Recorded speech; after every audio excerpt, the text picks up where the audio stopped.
Gecenin sükutunda adını pıçıldayıram. Ram elə məni eşidirsən.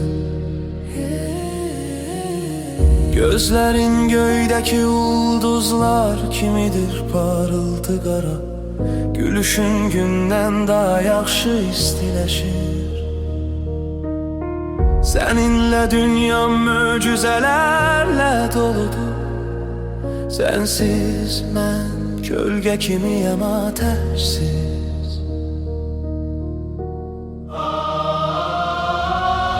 Ram ilə sən mənim işığımsan, sensiz mən sadəcə yoxam. Ram ilə ürəyimdə biz əbədi birlikdəyik ikimiz.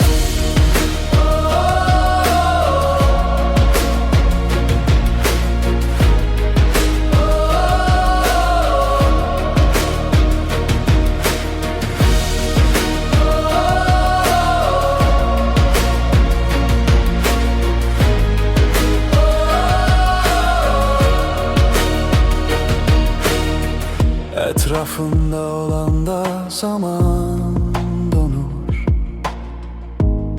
ve her an sanki ebedidir.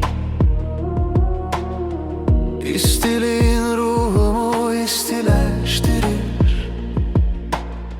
Sen benim üçün ilk ulduz kimisən.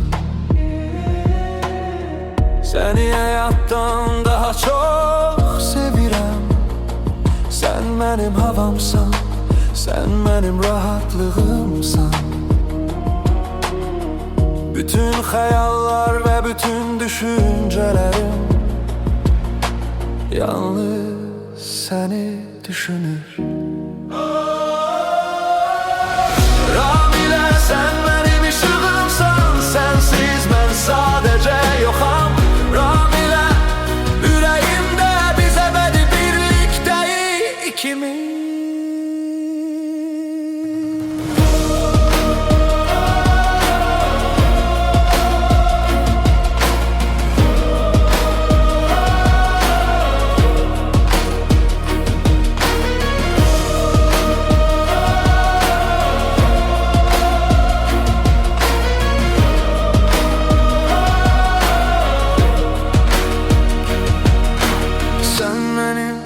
Taleyim sen, sevincim sen. Sen benim hayatta en vacip hediyem sen. Başka bir xoşbəxtliyə ihtiyacım yoktur. Yalnız seninle sevgi ateşi yanır.